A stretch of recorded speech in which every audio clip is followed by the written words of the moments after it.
You will. All right, sending the feed your way. Have a good job. Thanks. Thank you.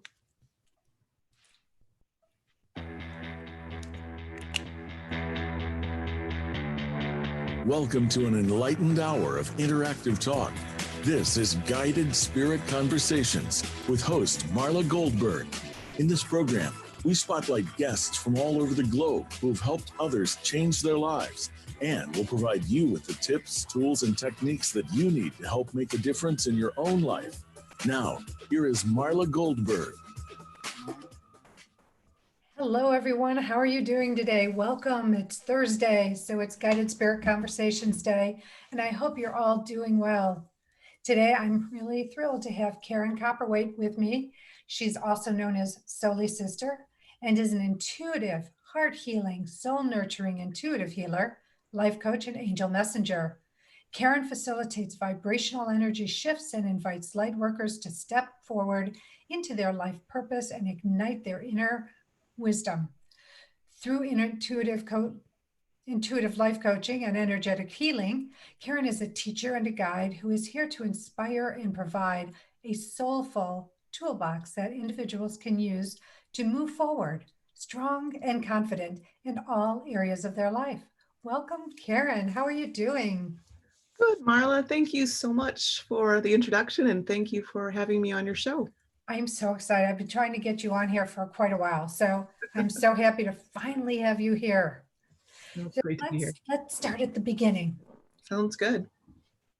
When did you have your start your foray down this journey, down this one-way street that we go through? Oh, well, like all of us, it's an interesting story. Unexpected, not well planned out. I didn't come in with any kind of a mentor, any kind of a family member who showed me the ropes or knew what an intuitive mind was like. And so I, like you, was doing my thing, and eventually my life became more and more chaotic. Feeling more and more pressure, feeling more and more, unable to be present to what was swirling around me. And it was in that moment of coming home from work, driving, racing against the clock, 3 kids at home waiting for me to take them places, that I just wanted to break down and said to myself, there has to be something more to life than the way I'm living it. And as you know, when we put out something like that to the universe, when we cry out for help, things are already in the works, right? Already in the works for us. Yep. And so that really led me into a whole nother world. And I opened the door and met so many spiritual teachers and mentors. And I called them at the time supporters and guiders. And that led me to taking some classes and learning some energy healing modalities that were a catalyst for me really feeling more and more at home with myself. Boy, do I understand that story. And you call yourself the reluctant angel messenger. Tell me about that. Why reluctant? Well, one of the energy modalities that I took was called integrated energy therapy. And again, I was clueless, had no frame of reference. I had heard of Reiki, but this opportunity to learn this energy modality, which is healing with the energy of the angels, came forward. And so I went, and I had a really total body experience with connecting to that energy. Very, very unexpected. I really had no idea what to expect, but learning the modality and then practicing on the partners in the morning or in the afternoon of what we learned in the morning was how this worked. And so, doing it very, very methodically, because I had never really done the sequence of connection before. And I had this feeling of joy come over me, like something I had never experienced before. That's the only way I can describe it. in life, Marla tells us, what's supposed to be joyful, right? This time in your life, or when this happens in your life, or maybe when you get this experience, that's supposed to be those most joyful times. Right. And it was in this moment with someone who was a stranger. I only met that day, putting my hands on them after connecting with the angelic energy and letting that energy channel through me and out through my hands for the other person.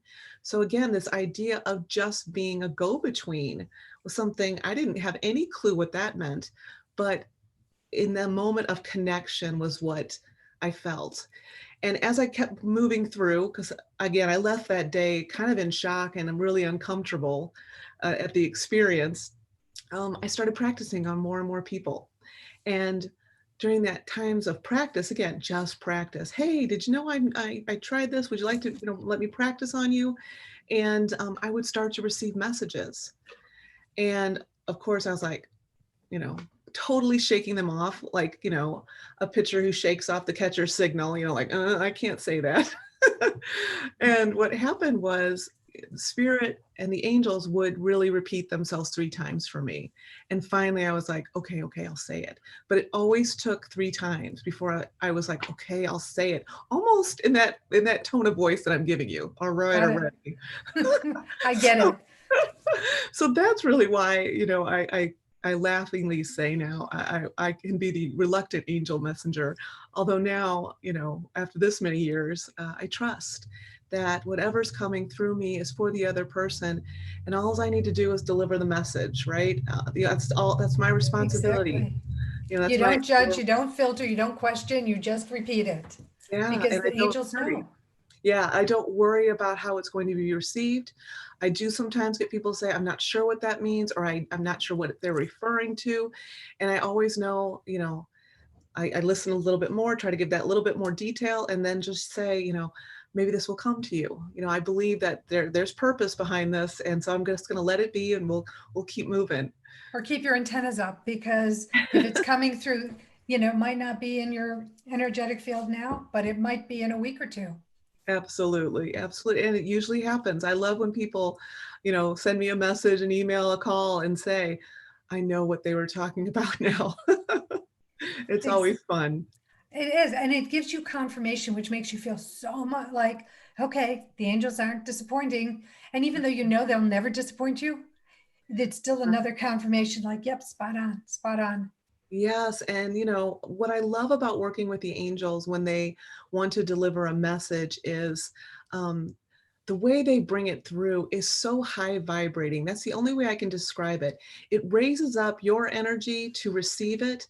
And it's like the feeling of giddiness. I use that term every single time, because how often in our lives, at this point, do we get to feel that energy of being giddy? We have it as a child, but as adults, we lose that. But now it's like, wait, I'm feeling giddy. The angels are with me.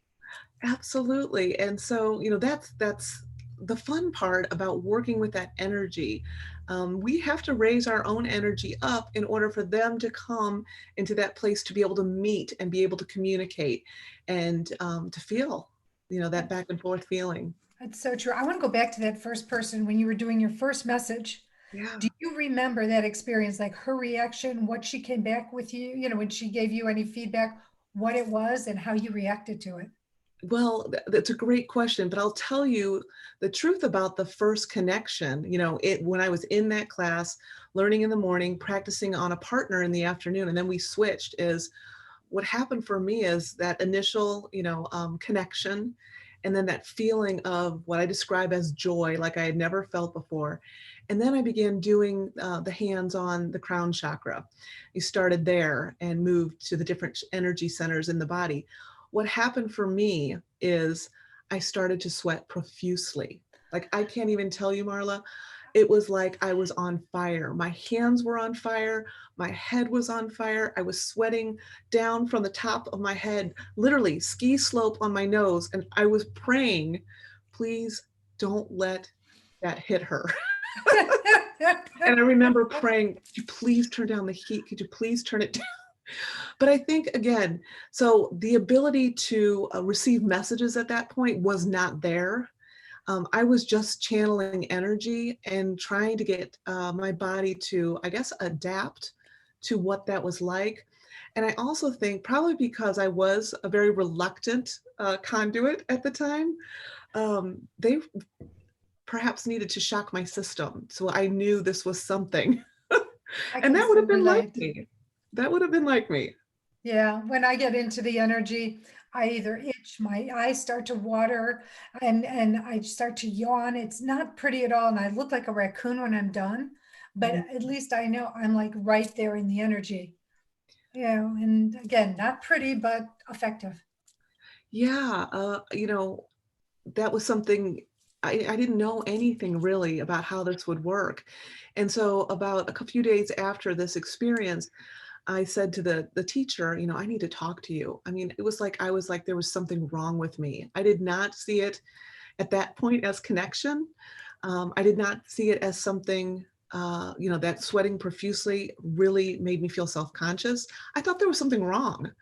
And I just remember her sharing with me, Karen, isn't this such confirmation that you're connected? And I was just like blown away. I don't know how else to say it, but I was just like, what? Like I didn't have the knowledge. I didn't have the experience or any Of kind of course. background information to understand what was happening. So, to answer your question, though, the ability to receive what they wanted me to share with the person I was working with didn't happen right away. And I was kind of, a slow, reluctant learner in that I didn't really want to see this as something to pay attention to, and that perhaps it was a gift I was meant to share. I was still very much in the fear mode, I guess, of wanting to hide these gifts that were coming forward so rapidly. And for me, I ended up, the gifts of the intuitive, the clairs, those gifts were, I was hearing things, and I always say it comes in on my right side. I was seeing visions because I usually almost always do my work, even when I'm doing a distance healing, on Zoom or the phone, closing my eyes so I can see the vision on my left side. I feel things in my body, so I know what it's like for the other person. And then sometimes, you just know things while you're getting messages from departed loved ones and what I call spirit. So spirit, when spirit speaks, it sounds different than when the angels speak. And so all of those things just dropping in for me was really disconcerting. So Did not know what to think. what's the difference between the sound of the angels talking to you and the sound of spirit talking to you? Yes, that's a great question. Vibration. So the angel energy is a very high vibration, moves very quickly, so that I can feel that energy in my body. And the way it comes through, just a higher, more rapid type of movement. Mhm. And when spirit's speaking, it's a much more deeply felt energy.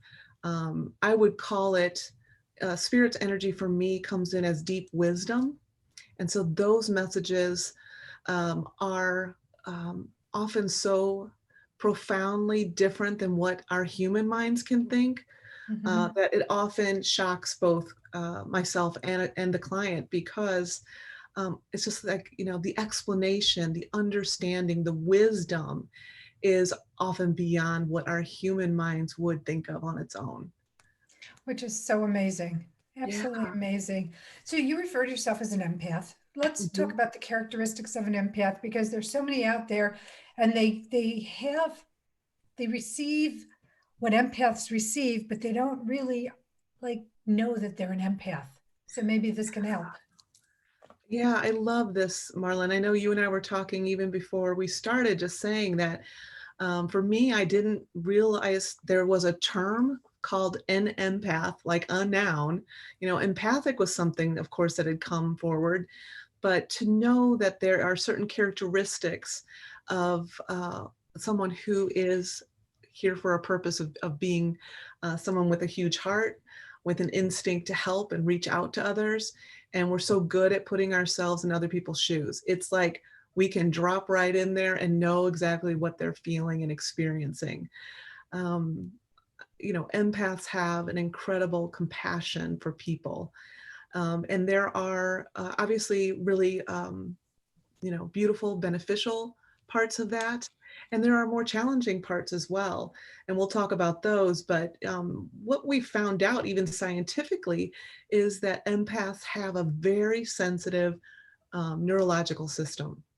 And I love this. I am not someone who is science oriented, so I don't want to give any impressions that, I've studied this profusely and, understand the science behind our brain. But I just love this idea that, there are chemical differences. There are places in our brain that light up differently when we have stimuli coming into us.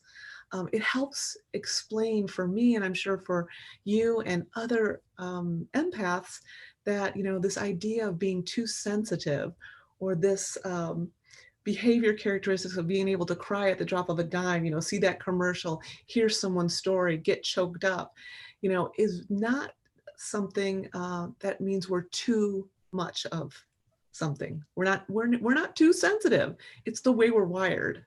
Exactly. And I don't think there's too much of anything. You know, Karen, let's hang on to here. I want to go to the other side when we come back from our break, but we're going to go on a break right now and we'll talk about the negative characteristics just so people can understand how to balance one out from the other. Right. Okay? Exactly. Perfect. Yeah, Let's sounds hang good. on. We'll see you all on the other side. Okay, great job. We're all clear. Back in a couple minutes. Thank you. See, I put my Southern in there, my y'all. So do you have to come up to Kenosha anymore? Yes, I'm going to be up there. Well, Gary's office is still up there. So I'm back on the 31st of May for a couple of days, and then I'll come back down. And then and I'll talk to you off air if you want to know. But and then I come back down here for a while, and then I'll be going back up. And then I'll start once everything opens up again, the travel will start. Right now, I mean, we've been so sequestered. Yeah. And it's interesting. I was reading something on Twitter, and it was an Elon Musk thing, and he was like saying, apparently he thinks it's ridiculous that the government has shut everything down, and to protect people. They look at it as a negative, like a dictatorship type of a situation. And I'm thinking, there's two sides, and they both have validity. I understand that point, but I understand that at the rate 60,000 people just in the U.S. have Yeah. said that they have corona. They have died from corona. That's a huge amount of people going, Yeah. yes, it's a flu. Yes, people get the flu and die from it all the time, as much as other diseases. But when it's this much in a short window of time, and you could help the spread, I think we'd want to be mindful of taking care of our people, whether we know them or not. Yeah, it's, but I think it just goes to show the turmoil happening right now. So we have some that are living in fear, and living in this idea of this happening to them, not happening for them. And again, it's a part of the growth, and I wish we knew the ending. Glass half full, glass half empty. How do you look at it? What is it? Yeah. Can we fast forward now and get to the ending? Just like we do on Netflix. All right, coming back in about 10 seconds. Thanks, Matt. I'm ready. I'm ready to start getting my year going. Yeah, absolutely. I feel like a thoroughbred that's like at the gate, ready for it to open. You're listening to Guided Spirit Conversations. To reach Marla Goldberg or her guest today, you're invited to call in to the program at 1-888-346-9141. That's 1-888-346-9141. If you'd rather send an email, the address is guidedspiritconversations@gmail.com. Now, back to this week's program. Hello, everyone. Welcome back, and thank you for sticking around. I'm like so excited about this. I'm messing my words. Today, if you've just joined, Karen Copperwaite is with us. Karen is Soli's sister. She is an intuitive, heart healing, soul nurturing, intuitive healer, life coach, and angel messenger. She facilitates vibrational energy shifts and invites light workers to step forward into their life purpose and ignite their inner wisdom. So welcome back, Karen. But before we start talking, I want you to know if you want to check out Karen, www.soulysister, SOULYSISTER.com.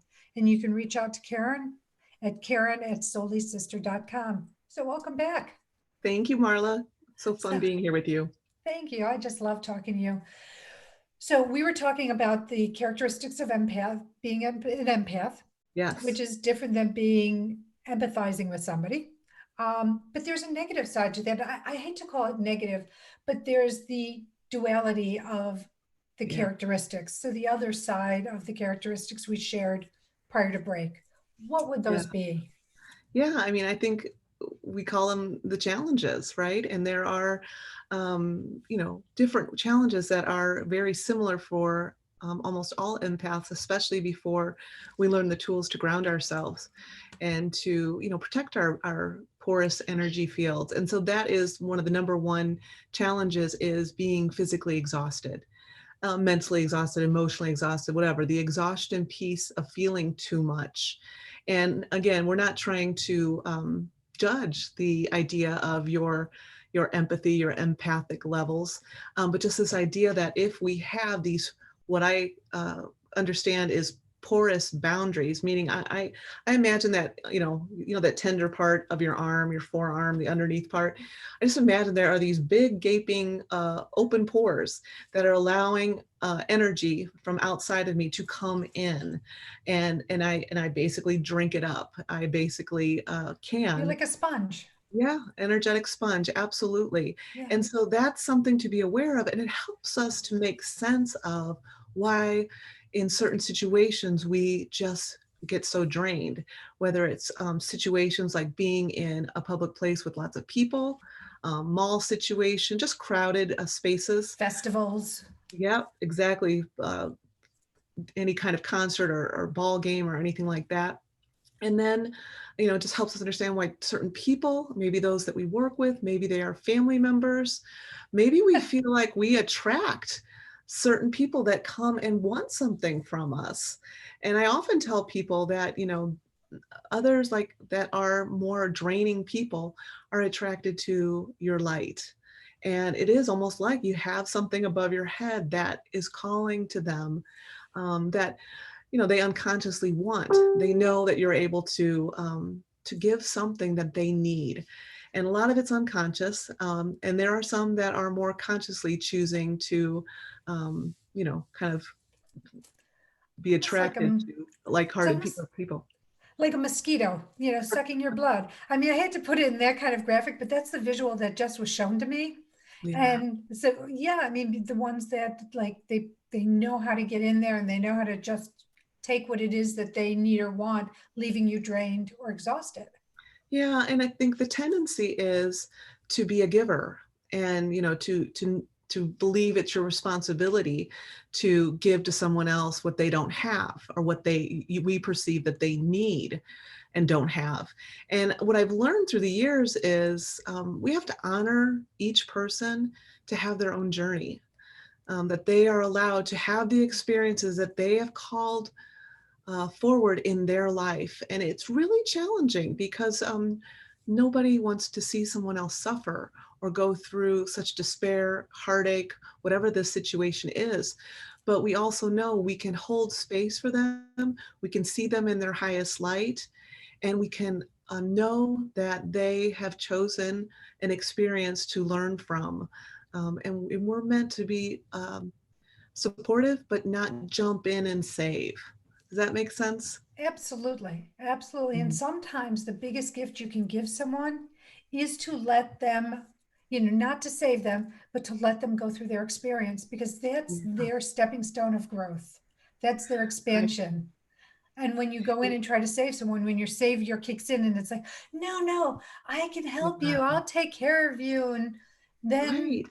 you're not doing somebody a service, and you're not doing yourself a service either by stepping in. Yeah. And that idea of, I wish they didn't have to go through this.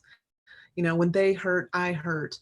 We absolutely need to be responsible for the choices we make, Yes. about how we are having our own experience. we can cause ourselves a whole lot of heartache and pain and all the other things, if we choose to. Yeah. It's true. It's so true. And now with everything that's going on, so let's talk about what empaths are experiencing right now. Because Yeah. if this sounds like you, just know that you're becoming more of a majority than than a minority. And Yes, so absolutely. let's share some of that. Yeah. So I want to acknowledge that some empaths right now are feeling great. That they are, they enjoy being quiet and isolated and not having to go about their usual routines of, work life, errands, taking, children to different activities or having to be at soccer games and all of that stuff that keeps their life revved up. So some empaths are really feeling at home, centered, grounded. Like this is like, whew, I'm where It's I a want to be. respite. You're right. Absolutely. I'm where I need to be. Others are experiencing the total rockiness of emotions. And I can say this from my own experience is it is like waves of emotion. You can call it like the waves are just hitting your boat and you're being rocked. And it is, a gamut of feeling at peace and resolved at understanding this is what's needed. And it can be the total opposite of, major sadness, grief, uncertainty, fear, and everything in between. And it is like the boat keeps hitting the waves. It Mhm. hasn't, it takes I don't quite know yet when it's going to settle down and feeling like we're on this calm sea. I think when things start opening up again, people will then be able to dip their toe in the water. But I'll share my experience when this pandemic first started happening. I was weighed down. I was feeling so much of not my fear, because I'm not fearing this at all, but I was Right. feeling other people's fear, their overwhelm, their anger, and they're being afraid because they don't know what's going on. And I know fear and afraid, but there's different areas of fear. Like, Yes. there's fear, am I going to get sick? I'm autoimmune compromised. And then there's the fear of, how do I pay rent? How do I pay mortgage? How do I Yeah. put food in my children's mouth and pay Yeah. my bills? Yeah, I will share too, Marla, that for us in the United States, we had a little bit of a warning, right? With seeing the other countries experiencing this and knowing what we know about how globally connected we are, even just movement wise, was telling us that it was coming. And I have had a daughter who was studying in Spain for the semester, and the morning, it was like a Wednesday morning, and I woke up at 5 a.m. And that wouldn't have been unusual for me to text her because of it being later in the day for her. But I just started texting her and saying, you need to really think about coming home. You need to get ready. I can feel that things are going to start being more restrictive. It's like in my own body, I could feel the fear energy revving up. And then Mm-hmm. for us in the States, that night, President Trump announced that, he was going to start limiting the air traffic travel and things like that. So it is interesting how we were picking up that this was coming closer and closer and closer. Well, it's funny because as you're saying that, as you're telling me the story, I'm seeing like a tsunami wave coming to the United States. And that's what it felt like energetically, was the tsunami wave coming from Europe over here, Yeah. except it was big enough to cover the whole United States. Absolutely. And we inherently know how connected we are, that there is a oneness, and what happens to one is happening to the whole. But this was just the beginning of understanding that. Absolutely. It's opening up a whole new level of humanity as well. I believe Yeah. it's helping with the shift that's happening. So Yeah. let's talk about gifts that empaths have. Yeah. Just the ability to experience other people's emotions, and knowing that you can be this light in the world. That is the gift of why we're here right now. And I think empathy is the medicine the world needs right now. If I remember right, the Dalai Lama has said, empathy is the most precious human quality. And so, during these stressful times when everyone is very overwhelmed, it really, empathy in our nature allows us to respect one another, respect someone else's experience, even if it's not our own experience. So this idea of being able to foster tolerance and understanding is truly what the gifts of being an empath are. And to be an empowered empath, we have to level up our own strategies for taking care of ourselves. It's so true. Yeah. But then self-care is so important. And for empaths and Yeah. non-empaths alike, it's, doing things. But I also believe you need to do things to keep yourself, with a higher vibe and not allow the weight and fear of others to anchor you down and drown you because they're projecting their fear out to everybody. Yeah. I mean, the basics that I tell anyone is start with a morning routine.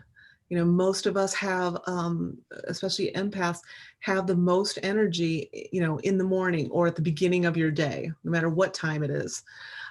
Usually by the time, 8 hours later starts to, that's when we start needing to really take care of ourselves. It's almost like drowning in our exhaustion. So we really want to start with a great morning routine, some tools that we can use, whatever that is for you.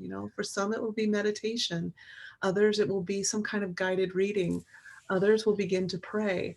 Whatever that is, taking a walk, maybe that's where you get your energy from in the morning, being out in nature. Some people are really, animal empaths and really, get their energy from, different animals. And Yeah. just having enough nonverbal alone time, where we can just be is critical for us empaths, whether you're introverted or extroverted. It's true. And I know for me, I walk and I pray at the same time. So I walk my dog and I pray out loud, and I look like one of these crazy people who are talking to themselves, but I don't care because I get my prayers out.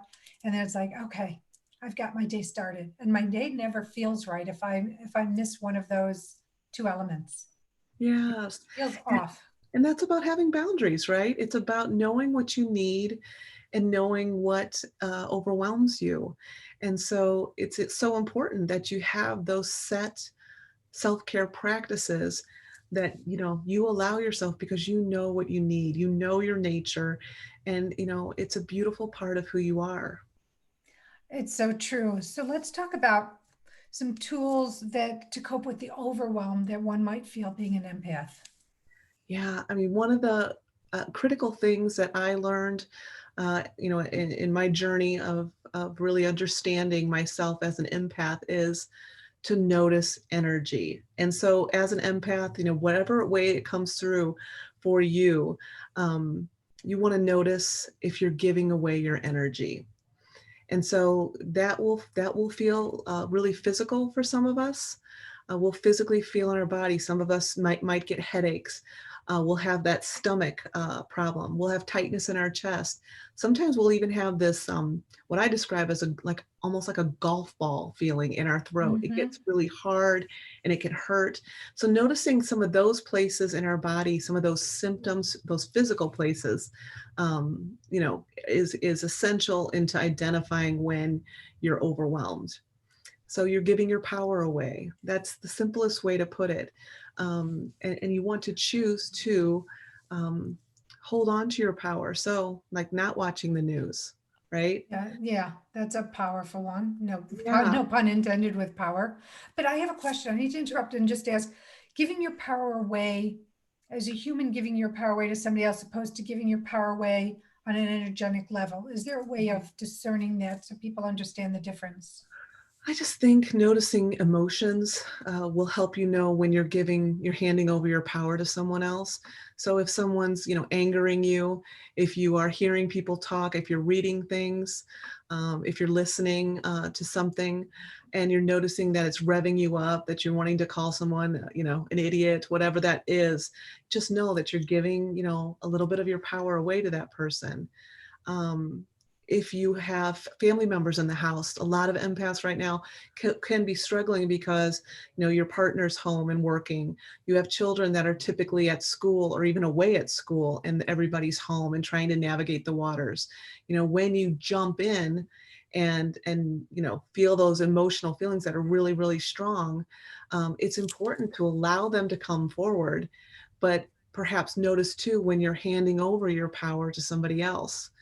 There is no doubt we're meant to experience our emotions, and it is kind of how we let them flow through us, that helps us know, are we taking care of ourselves? And dealing with our emotions are really, and tell me how, if you agree with this or not, but it's so much healthier to, if you feel like crying, cry. If you feel like screaming, scream. Because when you repress your emotions, it really affects the immune system.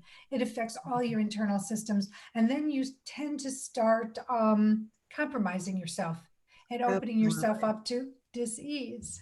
Yes. I mean, the simplest way to put it is, when you push down those emotions, right, it means you're detouring out of feeling, and you're going to have to figure out another way to cope. And coping can look like, drinking too much, eating too much, online shopping.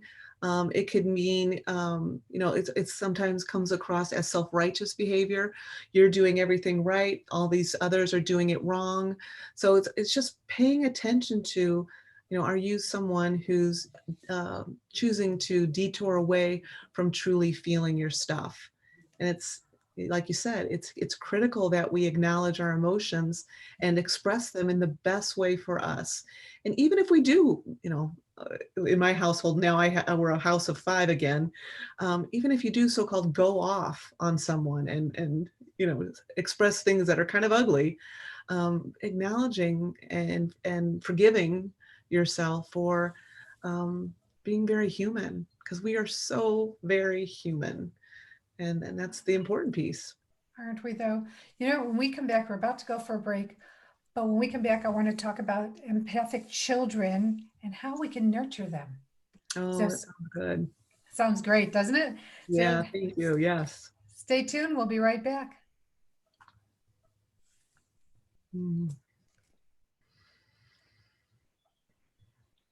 All right, great job. We're all clear. Back Thank you. in a couple minutes. Thank you. I always hold my breath like, okay, man. Okay. I don't want to sound like, well, stay tuned for a break and then we keep talking.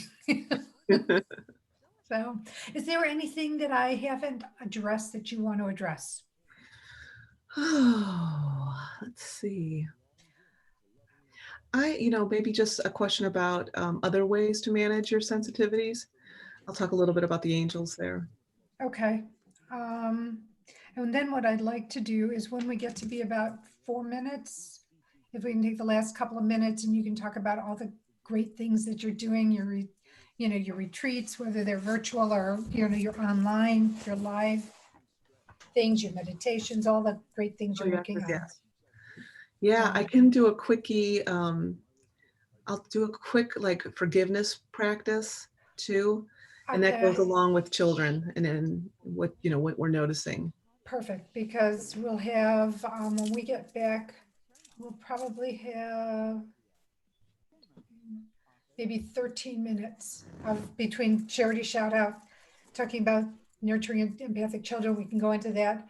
And then probably around that time, you'll see the 4-minute comes up. You have your chat on, right? You're seeing this? I do. I'm gonna move it over a little bit so I Perfect. can see better. Yes, sorry, Marla. I've got you kind of far over, so sometimes I can't see your face when you want to join in. When you're ready to talk, I wasn't seeing it until I was like, you're much smaller. Don't worry about it. I have you equal with me, so. Yeah, I'm gonna do that now. It just makes life easier for me. And besides, I like the fact that people can see how we're interacting and the expressions that we're sharing, because it makes a difference in our tonality. Mm-hmm. So, and I wanted to just ring right out. Yeah. Well, I love what you're doing. Thank you. I appreciate it. I just love it. And I feel so blessed. I mean, Sorry to interrupt, but we're coming back in about 10 seconds. Perfect. Thanks.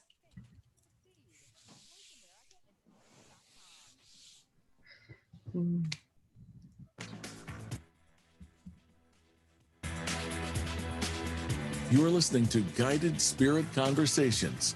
To reach Marla Goldberg or her guest today, you're invited to call in to the program at 1-888-346-9141. That's 1-888-346-9141. If you'd rather send an email, the address is guidedspiritconversations@gmail.com. Now, back to this week's program. Hi, everyone. Welcome back. If you've just tuned in, I'm talking to our Solis sister, Karen Copperwaite. And Karen is an intuitive heart healing, soul nurturing intuitive healer. She's a life coach and an angel messenger. Karen facilitates vibrational energy shifts and invites light workers to step forward into their life purpose and ignite their inner wisdom. To reach out to find out more about Karen, you can find her at www.solysister, SOULYSISTER.com, or you can email Karen at karen@solysister.com, or you can call the show and talk to Karen personally at 888-346-9141. Welcome back, Karen. Oh, thank you, Marla. Glad to be here with you. So happy to have you here. And I keep saying that over and over again. Before we get into talking about nurturing empathic children, it's charity shout out time. And your charity today is Together Rising. Can you tell us about it and then how people can find Together Rising?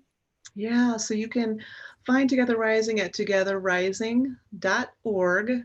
And I love the message that Together Rising gives its donators and prayer warriors and just those that are trying to make things better for a variety of groups. They really help us empaths, us sensitive folks, to transform our collective heartache into effective action. Yeah. And so they receive those personal donations, those prayers, and really take them out into various communities, and they support people directly in crisis. So for now, especially with many people being, affected by the COVID outbreak, the pandemic, the social distancing, and the businesses that have had to place workers on furlough, they're really working with those communities. I love, one thing I have to share is they really have revolutionized this online giving by promoting what they call it love flash mobs. And so they have thousands of people giving for a specific cause for a shortened period of time, a matter of hours usually, and really just $25. So they really blast with certain bigger donation needs, things that we hear about in the news, and it just really allows other people to step up with a donation that perhaps is more doable. They call them love flash mobs. Yeah, it was started by Glennon Doyle. I'm sure you're familiar with Glennon Doyle's work, and she has a whole a system of people, and 100% of the donations go for giving. So Glennon Doyle, and I'm sure some other donators, pay for the administrators that need to run the charity, so that 100% of the donations are able to go. So there's no, operating expenses per se. They are covered. Wow, that is just the fact that they take care of the administrative fees out of their pocket. Yeah. And this is probably one of the few charities or not-for-profits that really send all the proceeds to the places that need it the most, and 100% without taking fees out, and you never know where they're going. Yeah, so check out their website, or they're on Facebook and Instagram. It's just a very uplifting group to follow. It sounds like it, and I'm going to go check on them as soon as we get off. Yeah, thank you. My pleasure. So let's talk about the children, the empathic children. How can we nurture them? And maybe if people aren't aware, what are the behaviors of empathic children? Yeah, so what we're noticing, especially now and for multiple reasons, is more kids, even teens, young adults, experiencing a lot more anxiety, a lot more depression. Empathic children have nervous systems that react more quickly, more strongly to external stimuli. There'll be those kids that really don't know how to manage their sensory overload. So we might see more withdrawal or more, temper tantrums, more, ability that they just can't soothe themselves, and they're really dysregulated, for lack of a better word. And so, yeah, A lot of autistic children have those characteristics. Am I correct? that's correct. And, I have a background in special education. I was a teacher and administrator for 21 years. And, during that time, and this is not something that, has been just noticed in school systems, that, we've seen a lot more children who are being, I'll say, labeled as autistic, having a sensory processing disorder. And I'm not a big proponent of labels, but what I can share is, the number, was noticeably rising. We were seeing more and more kids with these kinds of characteristics. And what I always knew in my heart is that, these kids really were responding to something that we needed to notice, that we were not meant to be so externally stimulated. We were not meant to go outside of ourselves for such a big part of our day. And that going within is really what we all need. So I really felt like these kinds of kids were coming into the world more often to help us, to be our teachers, to help us know that, this is where we need to be. And so how do we nurture these children? Well, I mean, we really have to share with them how to like shift energy. Whether it is, there's something called Peace in Schools. Follow that. I know they're on Facebook and they send emails. How to teach children how to get more quiet, how to trust themselves. Teaching the teachers and administrators how to promote this in their classrooms. And so many teachers have mindfulness practices. Emotional well-being, emotional so-called learning standards, social and emotional standards are really in the forefront now. I know for the state I'm in Illinois, and throughout the United States, they're really coming to see how important it is to be with these kids, not try to direct them into what we want them to do, but just to allow them to notice when they're feeling emotionally dysregulated. I like that, emotionally dysregulated. That is great. Do you have any stories that you can share with us about working with the angels, or the energy of the angels, and Oh, yeah. something that really surprised you or you want to highlight? Yeah, thanks for asking, Marla. One of the things obviously that's important to me is calling on the angels. I tell every single person I work with that the angels want to work with us, and they want to be invited into our lives. And it doesn't have to be anything formal. It can be simple, like help. It can be more elaborate, like a prayer, but they just want to be called into our lives. And so one of the ways that I share that can support anyone who wants to manage their sensitive nature is to call in Archangel Michael and to ask Michael to help you with what's happening to you. And so something, as simple as calling in, I call him the big guy. He's the one that supports us in strength and protection. And just allowing ourselves, I imagine that he comes in, stands behind, and then wraps his large wings around me and just allows me to sink back in, to lean back. I know that you're called. So do you say, hey, big guy, I need you? Is that how you call them in? Yeah, because, in learning about the angels, each angel has a specific characteristic, what they support us in. And it really doesn't matter if we call on the right angel, we can just say angels. But I always knew Michael as being this figure for me, this energy for me of strength and protection. And I didn't think that my problems, my needs were so big, again, minimizing how I was feeling. And one Right. day he said to me, how come you never call me? And I said what I said. I didn't think, what I needed was big enough. And he said, you can always call on me. And this idea of this protection being, lean back, Karen, just sink into me so Know that you that can they've got relax. you. I'll hold you. Yes, Yeah. absolutely. Absolutely. Yeah. So, we're winding down a little bit. Share with everyone some of these things that you've got going on. You've got so many projects. You've got online groups. You have interactive groups. Can you share some of these Yeah. encounters that you're putting together so people can find you? Absolutely. Thank you so much. So on Facebook, I have a group called Living Life Soulfully, and you are welcome to join that. I go in live a lot in that group, do card pulls, do some soul chats, I call them, and just really teach and offer people a little break. And, that's really fun for me. We have a very large group in there of wonderful individuals that support each other. As far as classes I'm teaching, workshops right now, I'm doing an online workshop specifically for empaths. So again, to be able to stand in your empowered self and really, come into the world to be a beacon of light. So you can find that on my website at www.soulysister.com, as well as if they go to my website, you can get a free audio meditation. And for me, I'm really about dropping into the heart. So this is a heart healing meditation. So, being able to, stay out of the head, at least for some moments, right? And drop Yes. back into the heart, which is really our strength. The longest 18 inches, right? From head to heart. Yes, absolutely.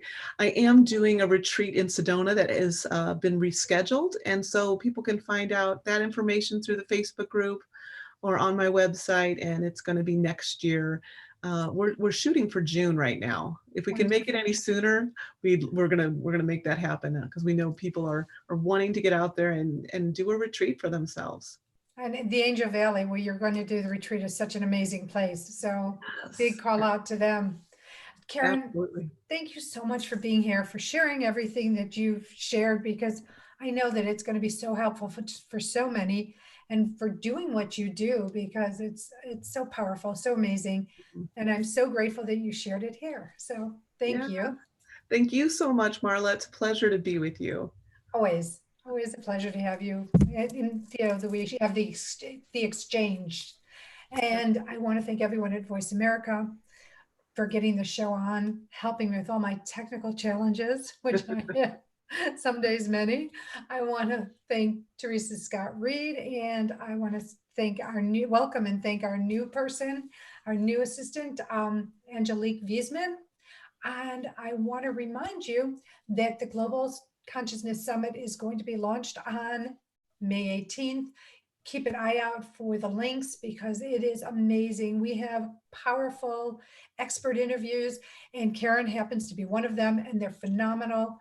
And until the next time, I want to thank you, the listeners, for taking time out of your life and out of your day for tuning in, and hopefully getting out of this show what I'm trying to, and our guests are trying to give out. So thank you very much. Until next week, I send you love, I send you blessings, and I send you gratitude. Stay well, stay healthy. All right, nice job, ladies. All clear. Perfect. Thank you.